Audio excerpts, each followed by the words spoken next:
Hello and welcome to UnJustified, where we always cover the truth, the facts, the good, the bad, the ugly, on an unbiased and sometimes very unpopular opinion.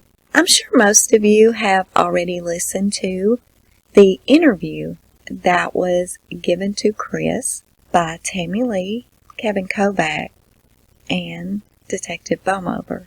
They flew from Colorado to Dodge County Correctional Facility, which is in Wisconsin, to just sit down and talk with Chris.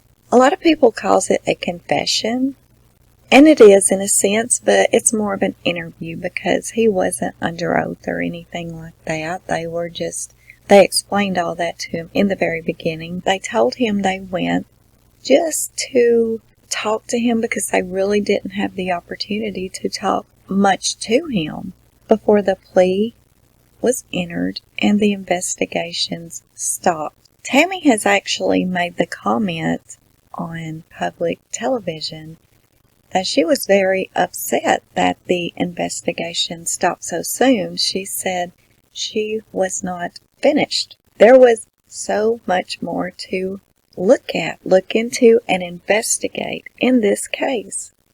But she was told, no more. We've got our man. Stop. No reason to go further with the investigation. So, of course, that's what she had to do. So they made their trip and they talked with Chris and they asked some very interesting questions. I'm working on also doing an analysis of that interview and, stopping and talking in between his answers and their talks and this and that. But I'm not going to upload that till I have it all together so I can do it all at once. Right now we're just going to go over the transcript of that interview that they did. I'm not going to make my talk through here very much. I've already been talking about 3 minutes and people get upset with me for doing that. But I like to kind of explain what's you're fixing to hear and what we're fixing to go into before we go into it, because some people may not know what is this transcript. I've not heard of this. Well, that's why I do this. So let's get right into this transcript. Okay, this transcript is 31 pages, which tells you that there's not going to be near as much in the transcript as there is in the interview itself. I mean, it was nearly a 5-hour interview, as I said. But a lot of times, and I've always said this, there is things in the reports that you may not hear in the actual interview, and always there's more in the audio recording than there is the report, of course, because you can't write it all in the report, right? Just the main parts, I guess, and the basics, right? So, this report was taken on February the 18th, 2019.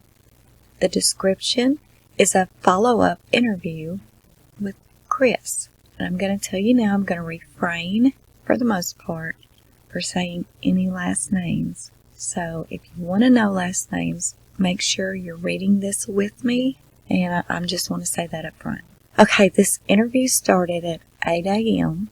and it completed at 1600 hours, which is 4 p.m. And then it has Tammy's name.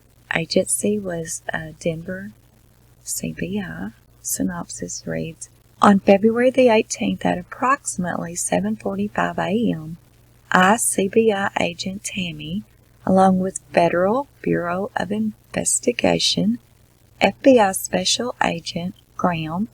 Now, I did see a comment recently, and somebody was poking fun or something, saying that Graham was not an FBI, he was just a CBI.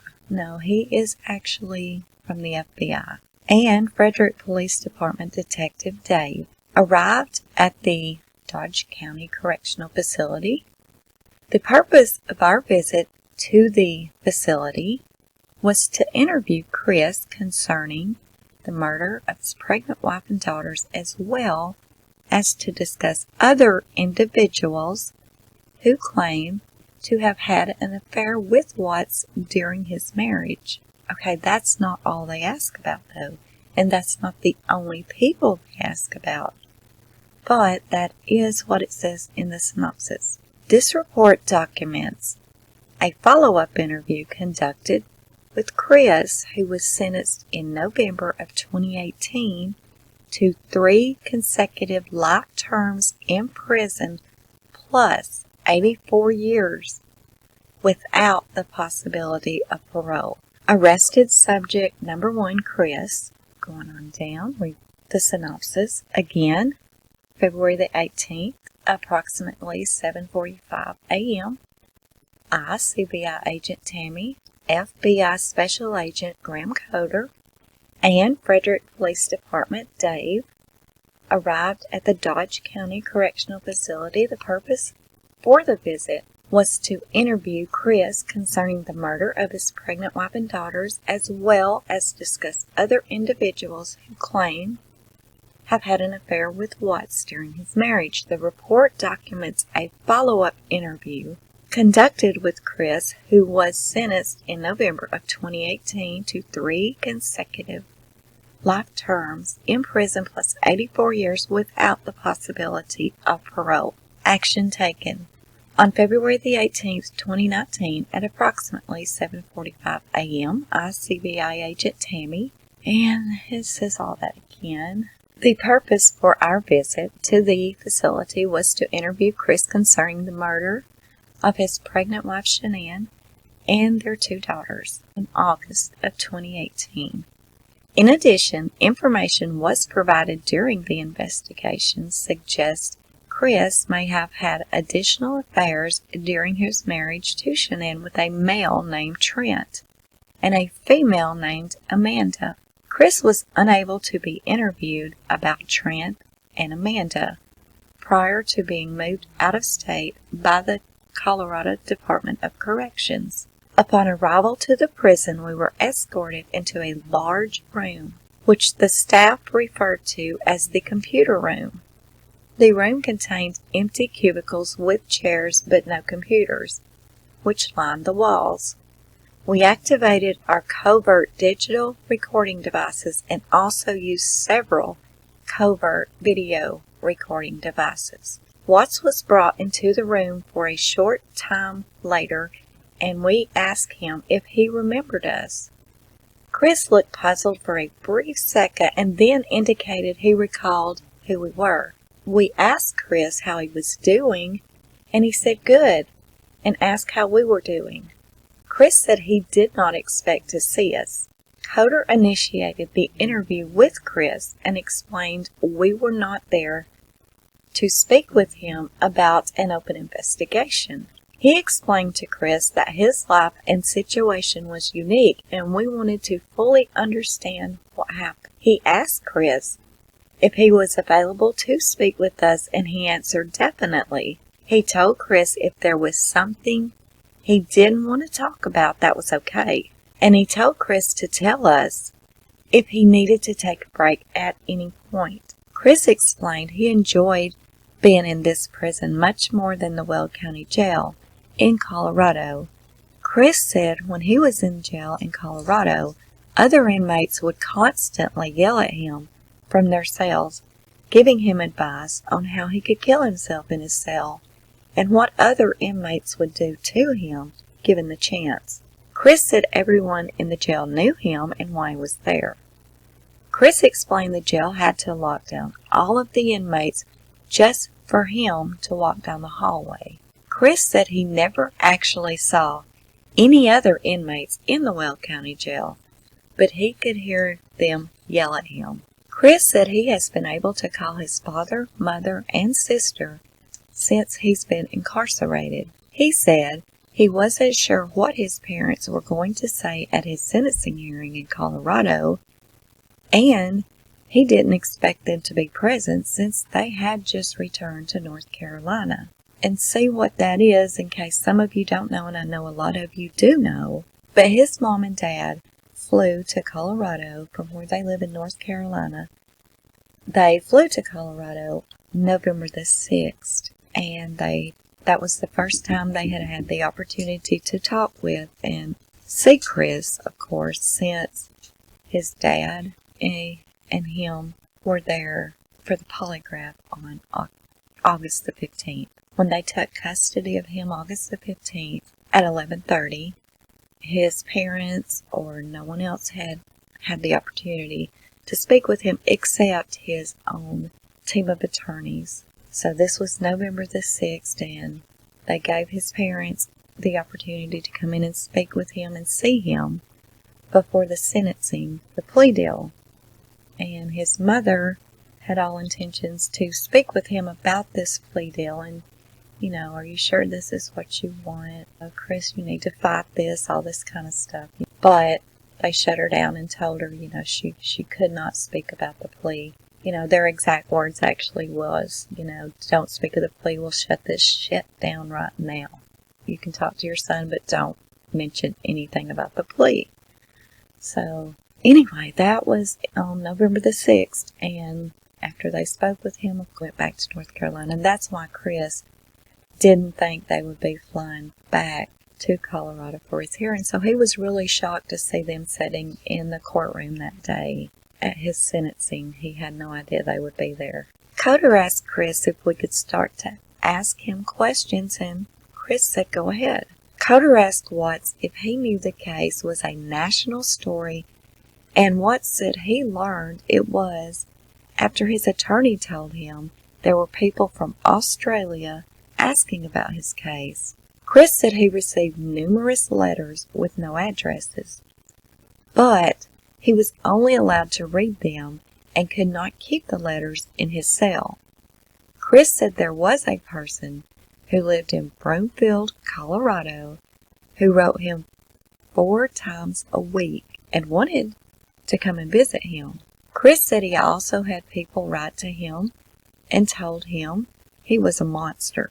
And with regard to Trent, Coder explained the investigation revealed numerous people who claimed to have known, dated, or had sexual relationships with him. Coder asked Chris if he had heard about the people claiming to have had affairs with him, and he said yes.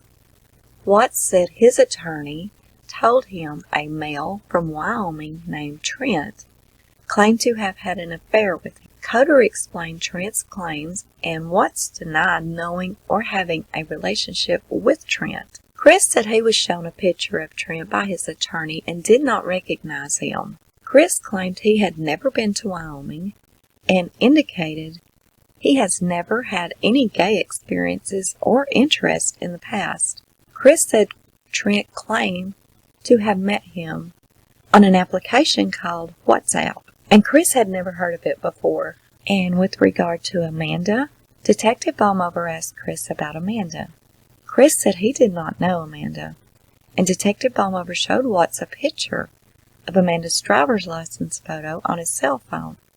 Chris advised it was the same photograph shown to him by his attorney. Chris said his attorney explained Amanda claimed to have had a rendezvous in a Chick-fil-A parking lot. Chris said he had only been to one Chick-fil-A in Colorado, and it was located in Broomfield off of Highway 7. We asked Chris if he wanted to see Trent and Amanda charged with a crime if it was warranted, and he said no. So see, that is probably why Trent and Amanda was never charged with filing a false police record.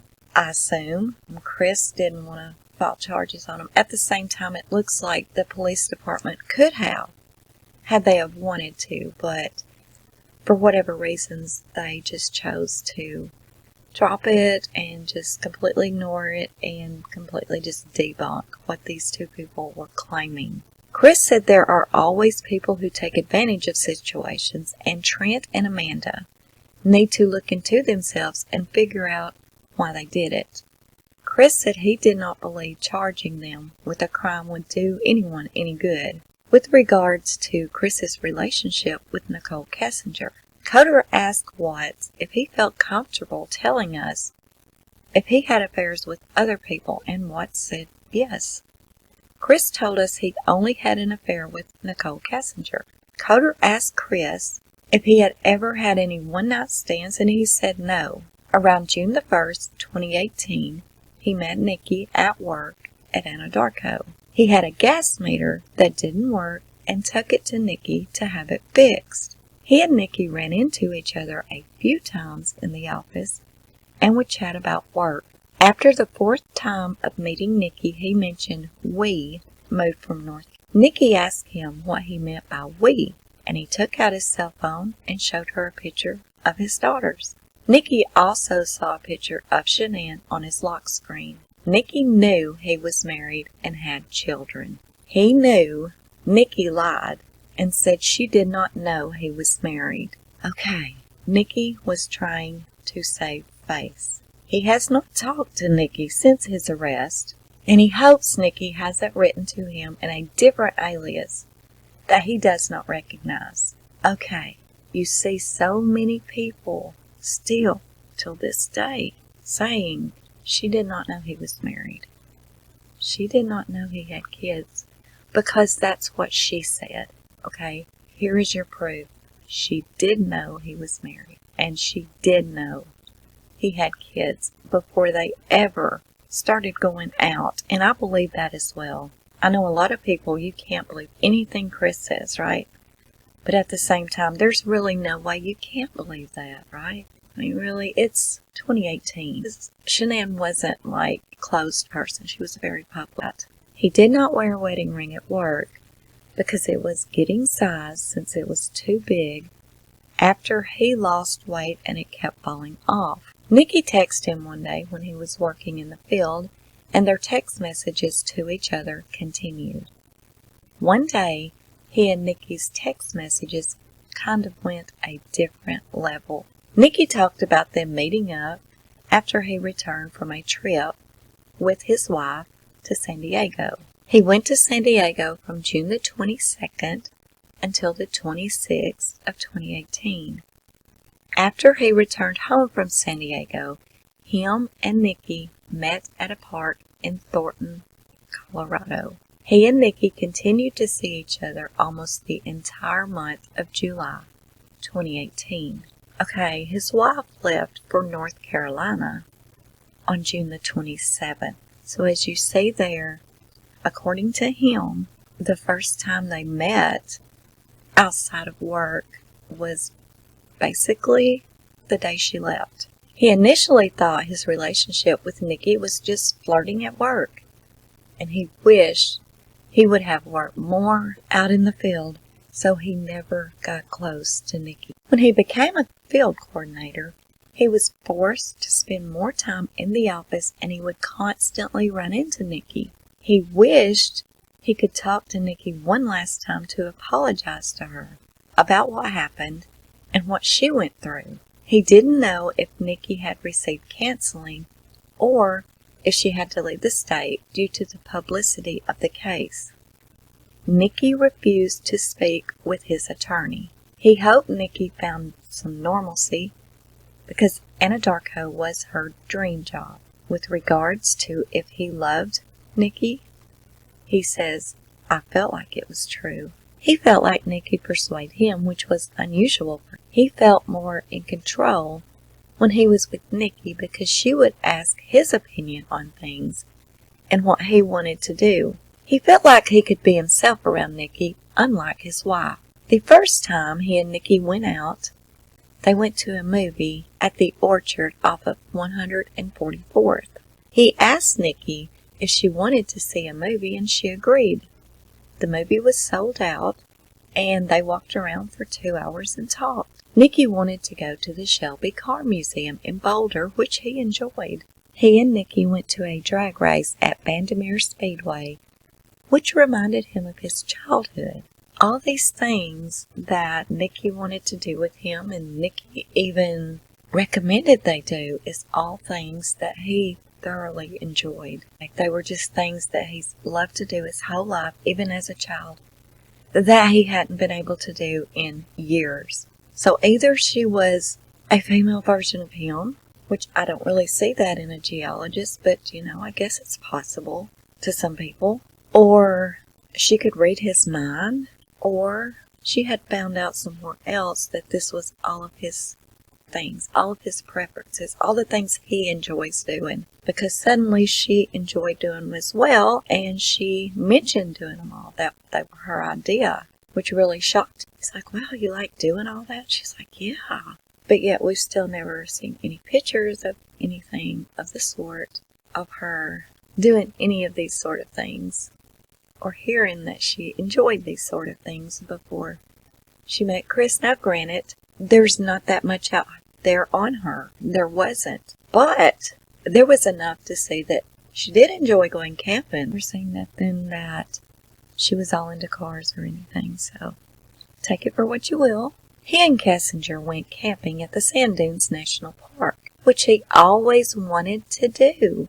Every time he opened up his phone and saw pictures of his wife and children, he questioned what he was doing with them. And ironically, his wife mentioned that she noticed when he got to North Carolina that his lock screen and his screensaver on his phone was now the sand dunes. So her picture and the kid's picture had been replaced with a picture of the sand dunes.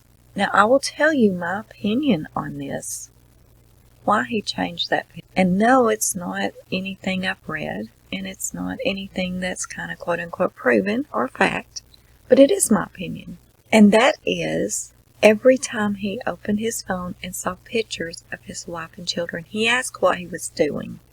So I'm sure that his overall expression and face would change when he saw that. I mean, she or he could tell he was questioning what in the hell he was doing. Do you think it's possible that she may have noticed that and not told him, hey, that's making you sad? Do you think it's possible she could have said, why don't you put the sand dunes here? This is a really good picture. And look, when you go to North Carolina, every time you look at it, you can remember how much fun we had here.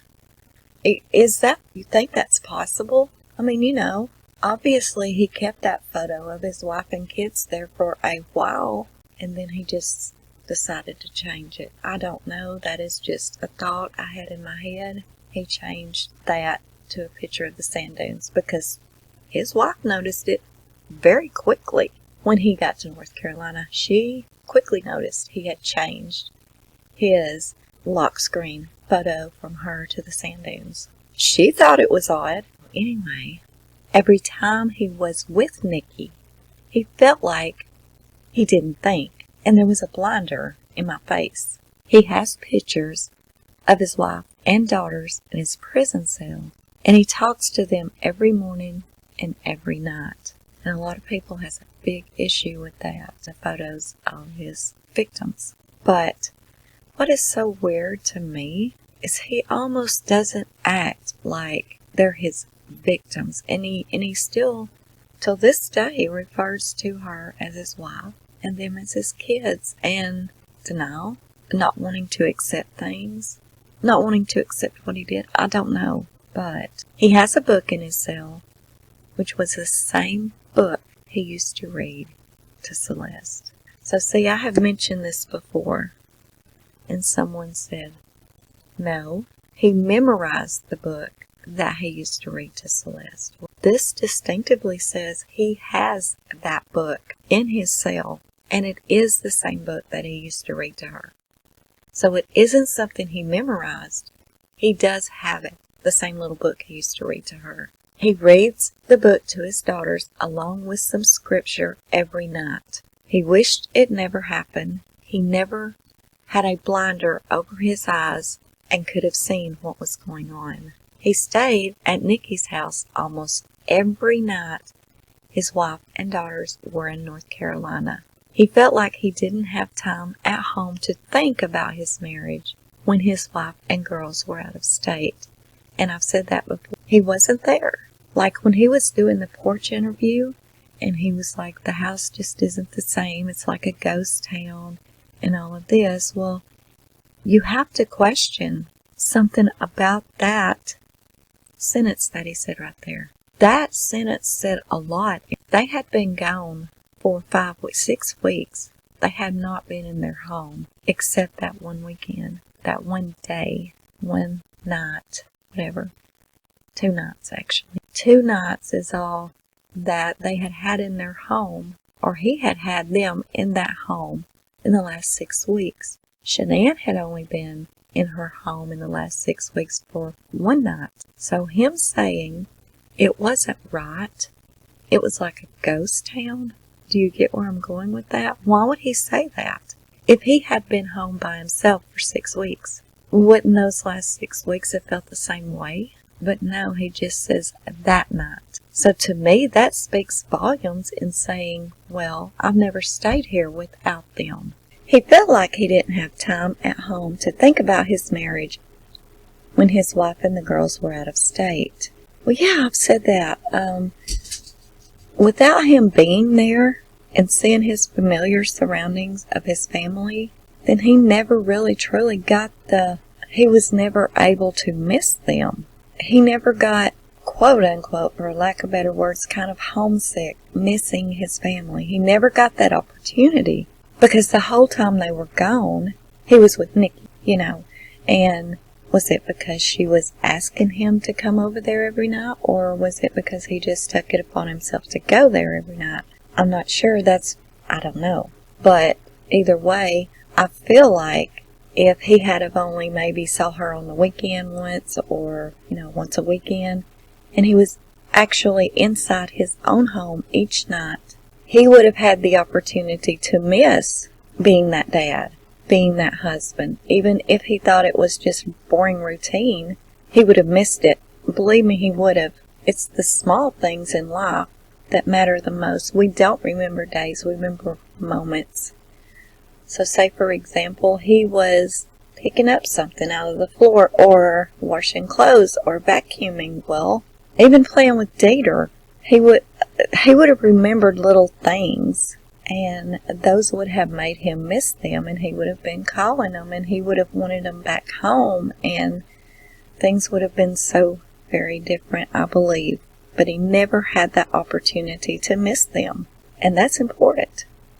Absence makes the heart grow fonder. In most cases, it does.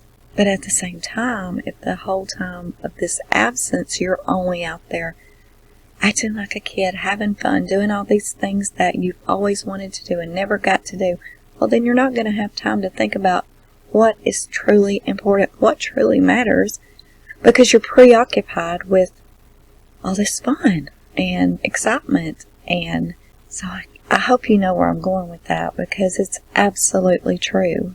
Once you sit down and rewind, that's one of the things that drive people so mad is in jail, is all you can do is sit and think, Well, that's what he would have been doing at home, except he would have had the opportunity to call his family and talk to them and correspond with them. But he wasn't doing that. He was too preoccupied with fun. Being away from home allowed him to not think about being a father and husband, because he was not surrounded by reminders of his family. He wished he had met Nikki at work and kept it at work as a relationship only. It feels like a roller coaster ride that I just kept punching the ticket on and couldn't get off. And that's what he said. A roller coaster ride's fun. It's like a kid at the fair. Oh, I want to keep playing this game, or I want to keep playing that game, and I want to do this ride, that ride. And they don't want it to stop. It's like they just want to keep doing it. And then he says Nikki wanted to have sex all the time. Okay, again, is that because Nikki was a nympho? Or is that because they had had some prior conversation, maybe, that, just like Chris said before, his wife wasn't all about all the time, and he pretty much always had to initiate it when they actually were intimate. He most always initiated it. And did he tell her that? And maybe she was there again using that, knowing that's his weakness maybe, as a way of saying, hey, here again, I'm completely opposite of all the things you've told me that you was not happy in your marriage with. Is that possible? Or was she just an info? Hard to say. Hard to say. He never had to worry about saying something stupid around Nikki, and never had to plan what he was going to say when he was with her. Nikki asked him if he had ever, quote-unquote, strayed away before, and he told her no. He told her that it felt like she had a leash on him, and she was able to tuck him away from his wife. And I've always found that a very interesting comment that he made there. It felt like he had a leash, and she was able to tuck him away from his wife. Well, that leash was called, it's like when you go fishing, right? And you throw your line out, and you've got your bait on that line. And then you're slowly reeling, and the fish is just following the bait. Okay, well, she knew what to throw out, in my opinion. She knew what to throw out there, what bait to throw. The car museum, the camping, the races, the sex, bait. And he was just this clueless fish that was taking that bait. And every time she threw another little bait, he was there nibbling. So it was as much his fault as it was hers, in my opinion, on that, because she was baiting him. There's no doubt about that. And he was taking the bait, which tells you very amateur. He's very amateur-minded when it comes to women, period. His wife never baited him, ever. Nikki is the only girl that ever baited him. His wife didn't. If anything, he was throwing the bait out. And she wasn't really hungry. So she was just kind of letting it sit there, and every now and again she would just like go up and get it. Okay. His wife was definitely not that person. You know, she was not one that was going to take the bait that he was throwing her. But what actually happened was Nikki almost reversed that. She was the one throwing the bait. But he was the blue fish on Finding Nemo that just kept going towards that bait. You wasn't pulling him away from it. That bait worked wonders on him. I guess the first time she threw the bait out to him, she saw how easy he was to take it. And that's all I'm going to say about that. With regard to Chris's relationship with his wife, Chris explained his first date with his wife. She said he was not her type. So as you see, his wife wasn't quick to take no kind of bait. She wasn't no amateur. And she absolutely did not plan to take any kind of love bombing or anything like that in the beginning. No way. But it continued, and she did. She did. And that was that. Watts said he always had to pursue her and always helped organize her medications inside her pill box. Chris said he went to her colonoscopy a few months after they got together, and she told him she knew he was a keeper after he went. So see, that tells you she never tried to be fake and perfect and kiss his ass and do everything he wanted. She never done that to him. He knew her, and she never was fake. She was always herself, and he loved that about her, obviously, because he asked her to be his wife. So she never was fake. She straight up said, I got a colonoscopy. I can't hardly say that word, sorry. And he went. She didn't say, well, I've got to go do my nails, or she wasn't fake. She just straight up. Whether you think it's gross or not, it is what it is. That's what I got to do. She's just straight up. His mother was always hesitant about his wife. He was the baby of the family and never had a girlfriend in high school. Which, do any of y'all find that kind of strange? It wasn't even have to be somebody you go to school with. But by the time you graduate high school, I think it's safe to say that almost everyone has had a boyfriend, girlfriend by that point in their life.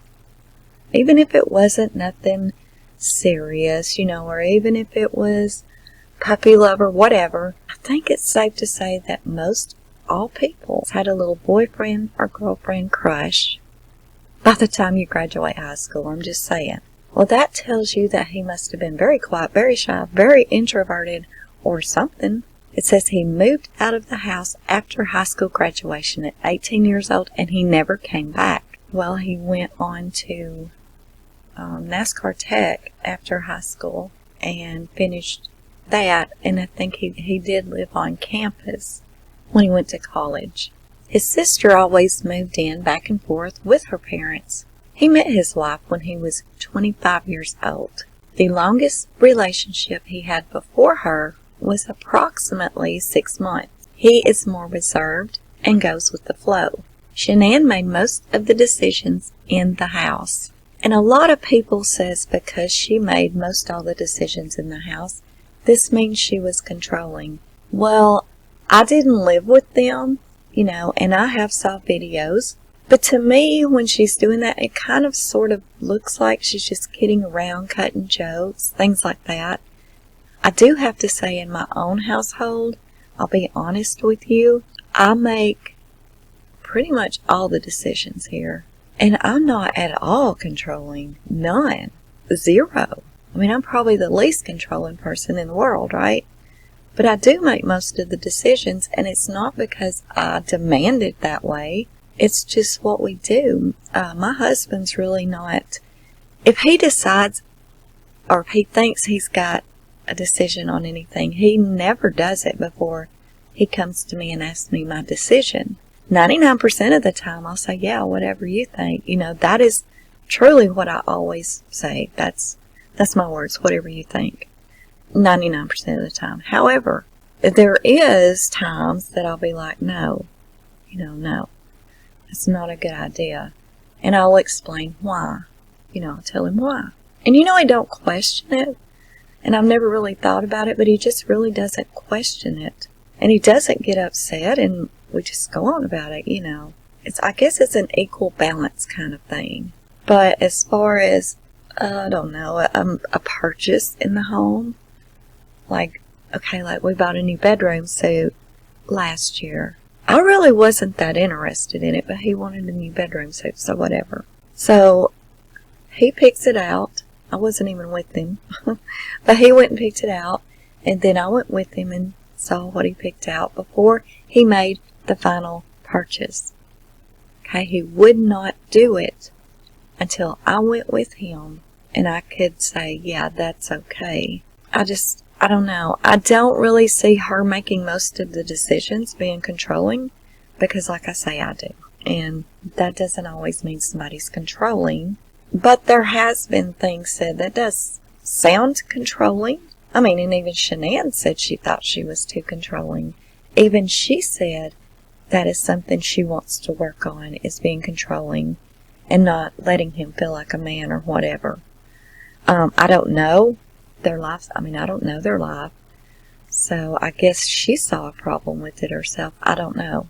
But he had made the comment that to one of her friends that he just wanted to be able to hang a picture on his wall without asking her, is it okay? Well, did he have to ask her?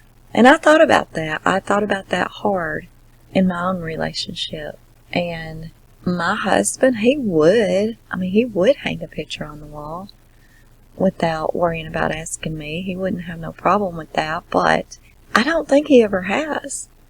Because he will come to me and say, where do you think this would look good or something, So I don't know if he would have hung a picture on the wall. I don't know why I used that as an example. Did he try?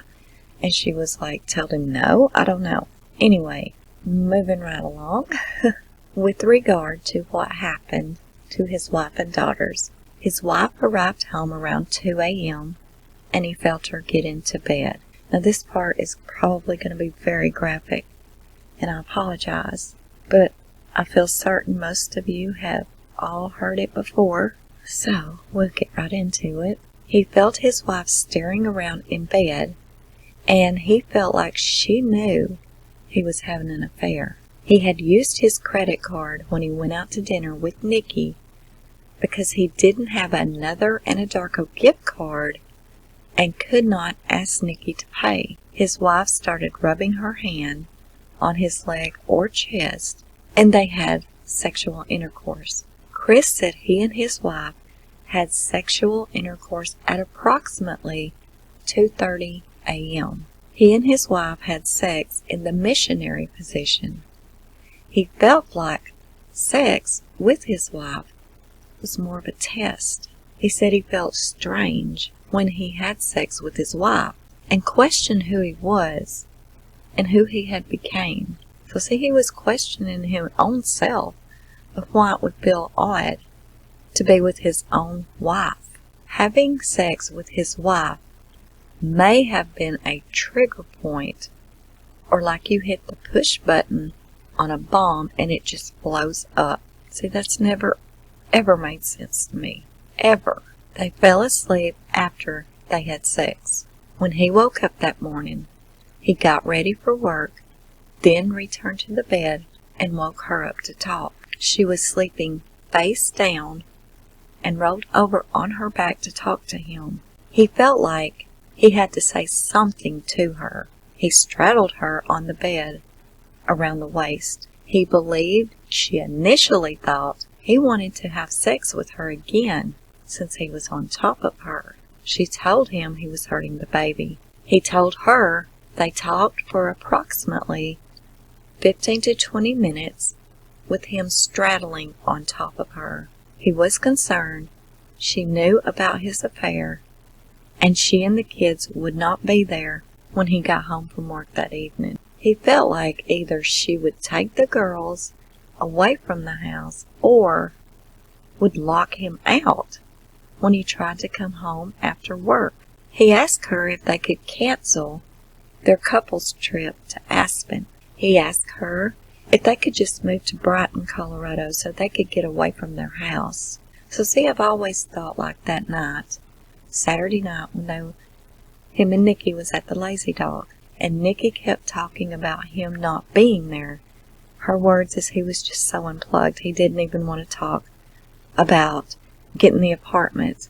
You know, he said he already had one, but he wouldn't tell me where it was. And so I've always thought that night Chris was regretting his decision of ever being with her, and I feel like he was wanting, or maybe did try to end it with Nikki, because through her own words, she explained how distant he was being to her that night. So I feel like he could have been being distant to her Friday night as well, because on Saturday before that date, she was Googling some very, very odd sexual things that I believe she was preparing for him for Saturday night.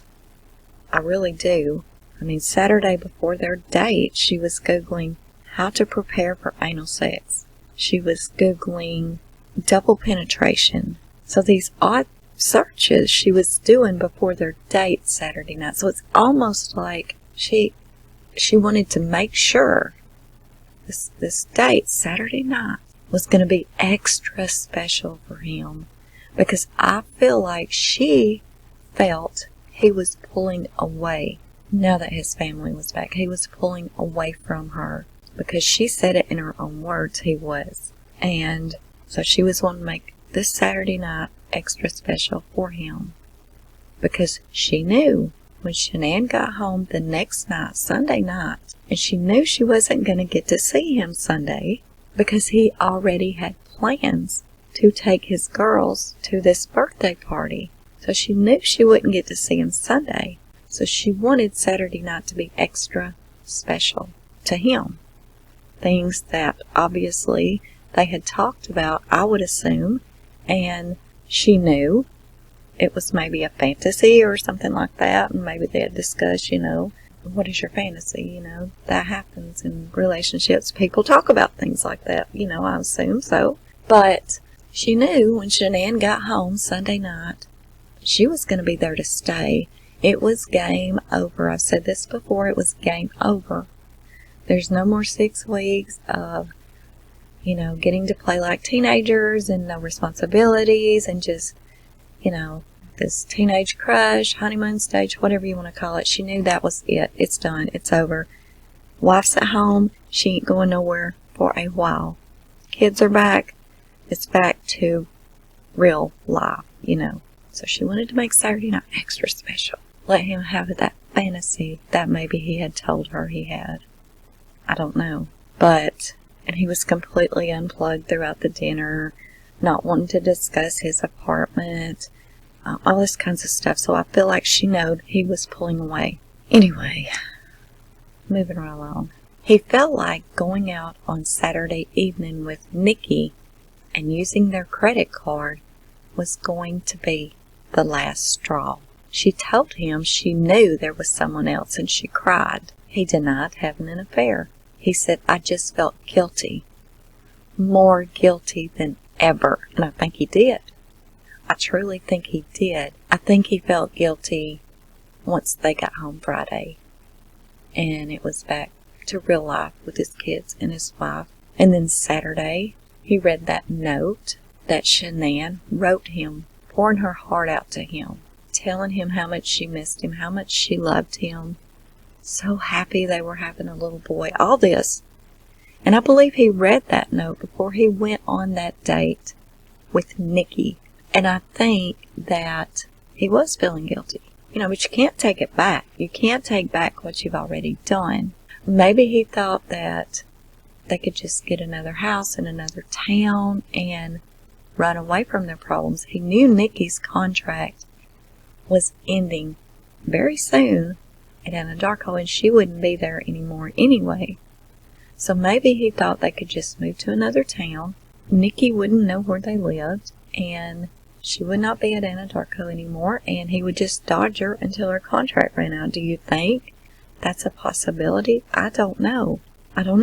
This case has got so many what ifs, so many thought-provoking things around it. It's really impossible to really know, but that is just throwing some of the things out there that has crossed my mind. When reading these, that kind of only makes sense, in my opinion, that goes with what's said and done. It's like a puzzle. You have to find the piece to put it there, and there's so many missing pieces. It's crazy. He told Shanann he did not think their marriage was going to work. He did not feel like he and his wife were compatible with each other.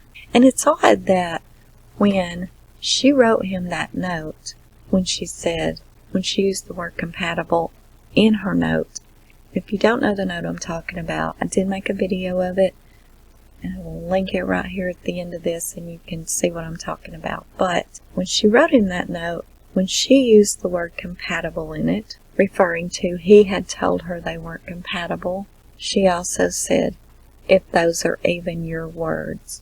And that kind of stuck out to me. Why would she say that? Maybe that's just not a word he uses. And he just recently started using the word compatible. And she thought it was odd because he's never really used that word or something. Because why would she say, like that, if those are even your words? That little part of that note really stuck out to me, and it made me wonder why she said that. Anything that's new, referring to his relationship with Kessinger, always feels better than the old. Yeah, that's what I mean, the honeymoon stage. It was fun. But then no matter what you do, that's fun. A lot of times, the regret kicks in after the fun slows down. You can get really drunk and wired up, and you're having so much fun, and you're dancing, and just all kinds of craziness. But when you wake up the next morning, and you start thinking about the stuff you did, you're like, oh my God. And a lot of times you don't even want to show your face in public, right? Because you regret the things you said, did, acted, all that kind of stuff. Because you act a totally different way than you would when you're actually being you, and your mind is not all fogged up and clouded up, and you're not even thinking about what you're doing. But then when you come down off of this being drunk and having all this fun, you're like, oh my God, I can't even believe that. Oh, I can't show my face. You know what I'm talking about, right? So, yeah. He always felt nervous around his wife and never felt like he could be himself. Well, then he should have been himself to begin with. He should have never tried to be somebody or something he wasn't. All he was doing there was setting his own self up to be uncomfortable in his own skin. Anytime you try to act like something you're not, Are you not uncomfortable? Of course you are. If you're having to deal, say, with somebody at your workplace, somebody that you absolutely can't get along with, just don't like their attitude, but you have to show them respect, of course.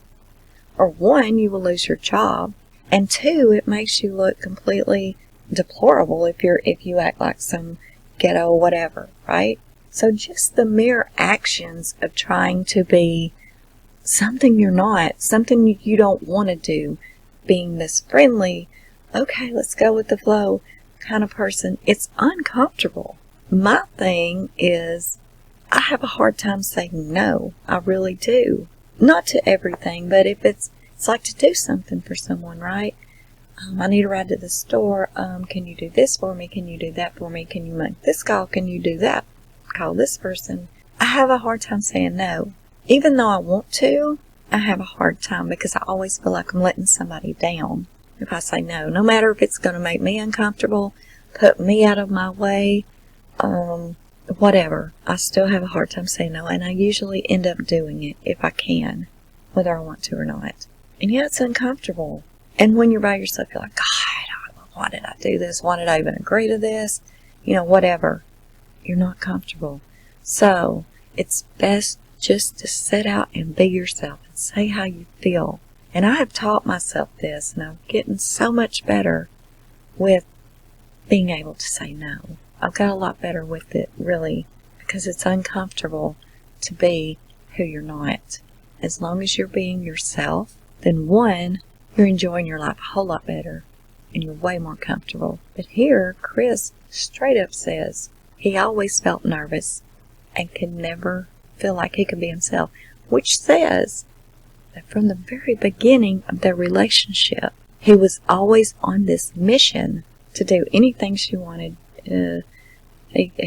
Just never say no, always agree with everything she wants, all this, even though probably inside he was very uncomfortable. And so what happened? Everything built up. And then when he got away from that, and his wife wasn't there, and then Nikki comes in the picture, and I'm sure he told Nikki the same thing, because she even said he did. Well, that just opened a bigger door for him, for her, to encourage him to be himself. And then when he was, she would, oh, I love the way you are. I mean, why don't you do this around her and everything? And he's like, well, I'm nervous, I can't. That's because he started out being something he wasn't around her, and he had to keep that charade going. That's his fault. He shouldn't have done that. If Shanann loved him, she would have loved him for who he is, not who he pretended to be. Because eventually, that mask is going to get hot, sweaty, itchy, annoying, and you're going to have to take it off. So don't ever be something you're not. No matter if you think it's impressing someone else or not, be yourself. And the right person will appreciate you for who you are. Just like Shanann, she was always herself around him. She never tried to prove anything to him. She never tried to act like someone she wasn't. She was always her. And what happened? He fell in love with her. So if he had been himself, maybe she would have looked at him more as a man. He knows what he's doing, this and that and the other, instead of feeling like, he's just, her words, he's got no game, he's got no balls. Well, that is how he presented himself to her. Anyway, sorry about that, guys. I'm so sorry. I will get into these talks, and I know it probably annoys you, but I talk to you like you're my friend. Some people will come up in my comments every so often and be like, oh my God, your accent's about to kill me. Oh my God. I just couldn't sit and listen to the way you talk. Oh, you need to take a grammar class. I've heard all this. I've heard it all. Here's the thing. When I write, when I correspond through typing, such as that, my grammar is spot on, okay? But the thing is when I talk to you guys on here, it's like I'm sitting here talking to a buddy, a best friend, We're just sitting around casually having a conversation. So I am not, I'm speaking my words. My Southern roots is going to show. Period. It's just the way it is. And no need to come up in the comments and tell me how bad my grammar is. because it's Southern born and bred, and I can't help it. Anyway, his wife asked him, well, what about last night? She hadn't taken off her bra and didn't wash her face before she got into bed, so she had mascara running down her face. Him and his wife's conversation lasted less than 30 minutes. She told him to get off of her, that she knew he had someone else. He could not bring himself to tell her about Nikki. That's because he was ashamed. And not only was he ashamed, I believe he was a little scared as well. Even though I didn't know Shanann, she looked and acted, from what I saw, pretty feisty. And he was very humble, introverted, quiet. She was outspoken, feisty, and a go-getter. So I believe in a sense he was just a bit scared, maybe, that if he admitted it, she's going to knock the hell out of him, right? But at the same time, I believe a lot of it also was guilt, regret, and shame. And he couldn't bring the words out of his mouth. We've all had things we are ashamed of and regretful of, and we really can't talk about them either. But at the same time, it's important, especially something like this, because she already knew. He told her he didn't love her. Now, if he can come out and say that, if he can look her in the eye and say, I don't love you anymore, that should be a hell of a lot harder than saying, yeah, there's someone else. In my opinion, that would be harder to do than to say there's someone else. What do you think? Do you think that would be harder for you to say? It would for me. And Shanann said, you're never going to see the kids again. You're never going to see them again. Get off of me. Don't hurt the baby. Well, she was mad.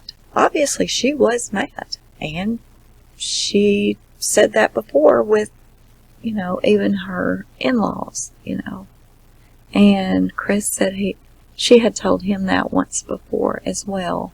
Says he immediately put both of his hands around Shanann's neck and strangled her. Okay, I don't believe that, because that is not how the autopsy report bruises on her neck line up. She only had 2 fingerprints on one side of her neck, on the right side of her neck. I believe it was the right, on the front, one on the back. So if he had to put his hands, both hands, around her neck and strangled her, there would have been much more evidence than just 2 marks. So see, I do not believe that. Every time I think about it, I'm just like, did I know I was going to do that before I got on top of her? Like everything that happened that morning, I don't know. Like I try to go back in my head, and I'm just like, I didn't want to do this, but I did it. Everything just kind of felt like it was, I don't even want to say it felt like I had to do it. It just felt like there was already something in my mind that was implanted that I was going to do it. And when I woke up that morning, it was going to happen. And I had no control over it. So what he says is, after they had sex and they both went to sleep, when they both woke up, or when he woke up, it was in his head, this is what I got to do. So then he woke her up and said, we need to talk. A lot of people misconcept that. The part where he says, when I woke up that morning, it was going to happen and I had no control over it. Okay, a lot of people is misconcepting that with thinking when he woke up Sunday morning, he knew that's what he was going to do. But no, when he woke up that morning. So see, because they did both go to sleep after they had sex, and then when he woke up, it was in his head, and he had no control over it. I don't know. At the sentencing, he heard the prosecutor say it takes 2 to 4 minutes to strangle someone to death. So, why couldn't I just let go? He doesn't want to know what Shanann saw when she looked back at him while he was strangling her. Watts denied covering her head or face with anything when he strangled her. She never fought back or screamed. He does not know why she did not fight back. He believes she may have been praying. He read the Bible that said, Forgive these people, for they do not know what they do. And maybe she was saying that in her head at the time. Well, if it was only him there doing it, then why would she be saying a prayer, forgive these people, for they know not what they do? That's an odd prayer. It looks like she would have been saying, Our Father which art in heaven, or something, a different prayer. Why use the word? Why use the prayer that refers to more than one person? I don't know. When he was asked to take off his shirt so we could check for defensive wounds, he knew immediately he did not have any, because she never fought back. He does not recall her arm being pinned down by his knees. I feel like in the back of my mind this was going to happen. And just like at the end of the conversation, it was just like, that's what happened. I just wished I could have let go. Time seemed to stand still, and he saw his life disappearing before his eyes, but he could not let go. It was like picturing someone around you holding your hands, holding you and keeping you from letting go. He felt like he was in a rage and snapped. His attorney mentioned the crime of strangulation was passionate, and he does not understand how that could be passionate. That morning, it was a new type of fight. There was emotion at first, but it was more anger than anything else, because there was no love there. I think it was more anger from me and more like desperation from her. Shanann knew something wasn't right, and she wanted to fix it. After Shanann was gone, he didn't know what was happening and felt like it was a traumatic event. He was shaking and didn't know what had happened. He didn't know what to do and didn't know what he had done. He wasn't in the right state of mind and wasn't in control of his thoughts or actions.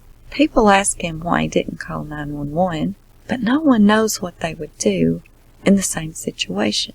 After Shanann was gone, Bella walked into the bedroom holding her blanket and asked what was wrong with Mommy. He believed Bella may have woken up by the noise. He told Bella, Mommy don't feel good, and Bella thought Shanann was sleeping. He wrapped Shanann face down in a bed sheet, which was recovered at the oil site. She was still wearing her shirt, bra, and underwear she had on when she got into bed. He tried to carry her down the stairs and lost his grip and ended up having to pull her down the stairs. Okay, I'm going to stop right there because this one has gotten pretty long, and I will be back very soon with part 2 of the interview transcript of Chris from Dodge County Correctional Facility. If you've learned anything new or have just sat with this through and listened to the readout of this, or heard anything thought-provoking from my randomness, please give us a thumbs up. We would truly appreciate it. Until next time, this is UnJustified.